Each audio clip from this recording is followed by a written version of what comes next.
FPUC is becoming a huge battleground as Ron Wyden, the Democrat out of Oregon, says when the third stimulus package bill arrives in the Senate, he will not sign it unless there's $600 of FPUC. This is huge. This is huge for several regards because FPUC under Joe Biden's third stimulus package bill is $400 a week from March to August, not yet retroactively to July to the present, even though it should be.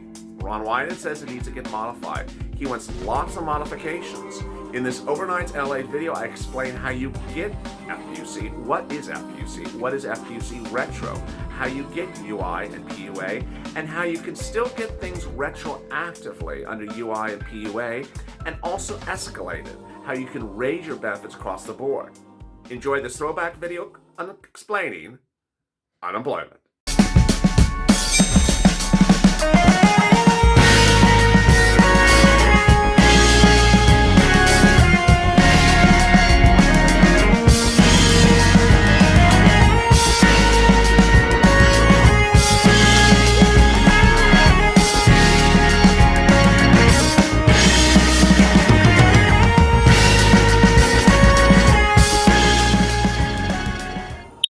The movement towards getting you $600 a week FPUC continues as the second stimulus check debate heats up.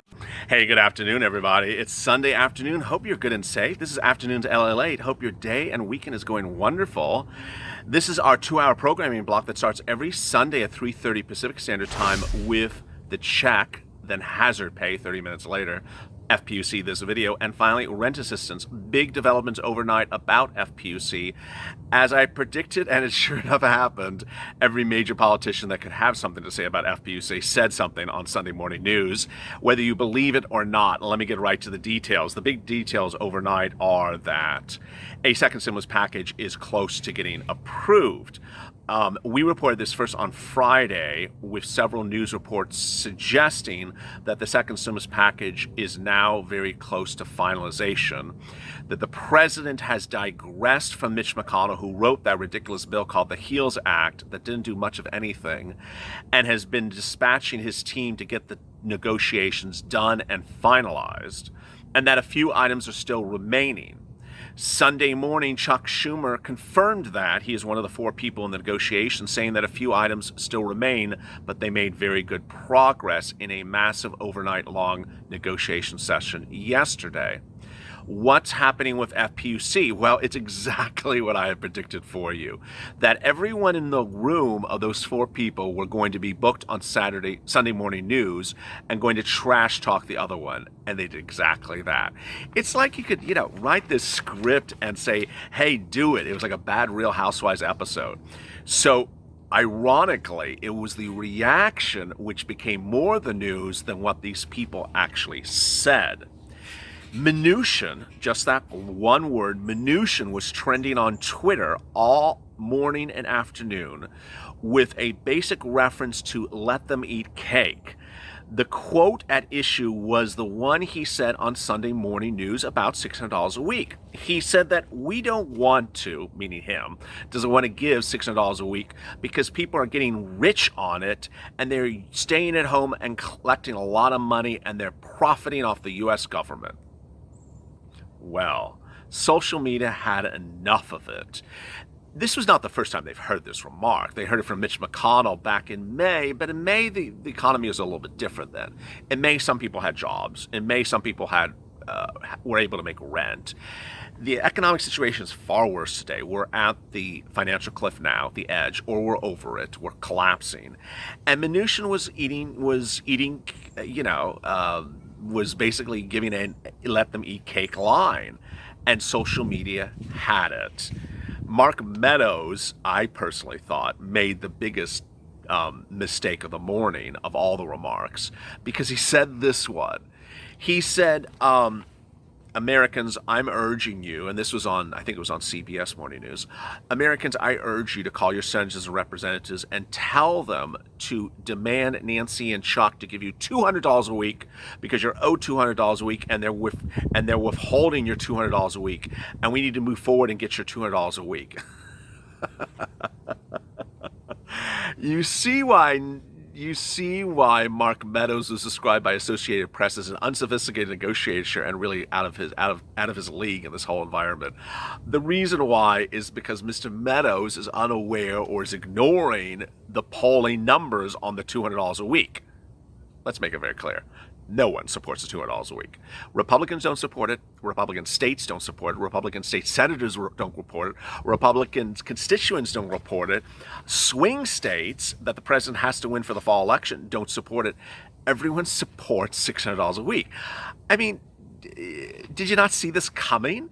Someone who got $600 last week, and you're telling them to survive on $200 a week, when you haven't given them stimulus checks for several months, when you haven't given them hazard pay, when you haven't given them a lot of other money that they're owed, now you're saying just survive on $200 a week. Oh, and by the way,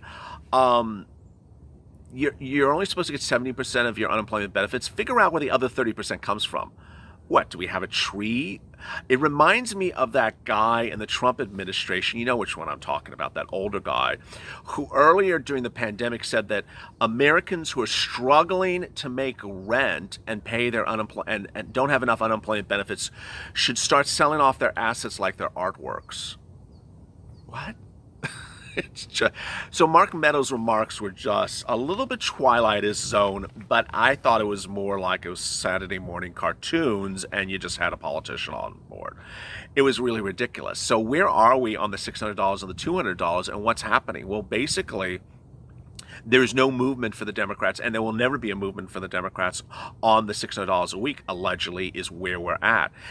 Ironically, the Republican negotiators in the room, Mnuchin and Meadows, say that that's the case, that Nancy and Chuck have said they're not moving on $600 a week. They're demanding the $600 a week, and they demanded exactly how the HEROES Act writes it, which is $600 a week into January 2021. And you know what? They're right. The viewers of this channel have unanimously said that, hey, we need assistance not just for this week, but we need assistance for a couple of weeks, a couple months. You didn't give us assistance correctly over the last few weeks, and stop saying you're going to do things short term because no one gets enough money short term. That's what the overriding remarks of this channel have been in the comments, where people said, hey, we are supposed to get a check in March, but then you promised one us for April and May and June, but you said it was a short term. You're going to get to those other ones later. It was just a short term solution. Well, you never got to the other things, and that's what Nancy and Chuck are saying is like, enough already. Stop with these short term fixes. Let's do this correctly and thoroughly. And apparently, everyone involved and constituents are agreeing it's $600 a week. What are we talking about then as to where we go into Monday? Well, on Friday, the president hilariously showed that he does not support Mitch McConnell. In the morning, Mitch McConnell was saying, we need $200 a week. We need $200 a week. And then the president tweeted, you know what? We need $600 a week. We need $600 a week. And I support $600 a week. And I want to give you $600 a week right now. This is the president's message to the American public. But Nancy and Chuck aren't allowing me to give you $600 a week right now. That is really where the optics of the situation are at the moment. That the president, who is really the moving force on this second stimulus package for purposes of the Republicans, and I'll explain to you that in a second why. I know that's a little confusing, is basically saying, give them the friggin' $600 a week. I mean, enough already. Give them the $600 a week.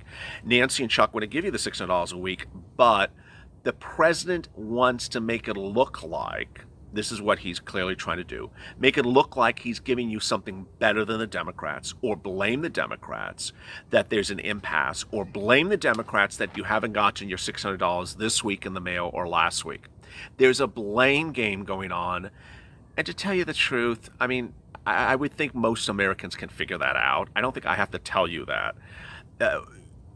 Everyone's to blame. Congress scheduled FPUC, that's $600 a week that goes on top of UI benefits and PUA benefits, to expire when on vacation. They wrote the original CARES Act for FPUC to expire when you're on vacation. Who does that? I mean, you can either call that deliberate or you can call it completely inept. But at some point, they had to have realized what they had done, not because I was mentioning it in a lot of videos, but because broadcast news finally picked it up and said, hey, Why did you have it expire while the entire Senate and Congress was on vacation? It was to expire, and no one was to be around to help not expire it, to extend it. And so ultimately, the president sees the dilemma he's in, that under his watch as president, your unemployment benefits have expired, and he wants to cast a blame on who's at fault. Ironically, and this is ironically, it's not his fault because he didn't write the bill or schedule its expiration date. Congress did. But ultimately, Americans will blame him because that's how politics work. So he's trying to blame Democrats in Congress when it's really both sides that caused it to expire. And ultimately, who cares? Who cares who's to blame? Just get it done and get it passed and get the money out there. Then comes Steve Mnuchin. Steve Mnuchin, who could have just, stayed home this Sunday morning and watched Mitch McConnell's karaoke old tapes on Betamax and 8-track tapes when Mitch was coherent back in the day, and, not done anything. But Steve Mnuchin appeared on Sunday Morning News and basically talked about how Americans don't need $600. Americans only need $200. Americans, by calculation, should have been getting $600. And the news reporters made a mess of it, as usual, and just let these people talk about it and never followed it up. The economic data is totally in support of $600. First, there's no reporting economic data anywhere that says that people stayed home at $600 an hour a week because it made them rich. There's no indication that people got rich off of $600 a week. There's no indication that people declined employment at $600 a week. There's no indication that people had jobs to go back to and didn't take them because of $600 a week.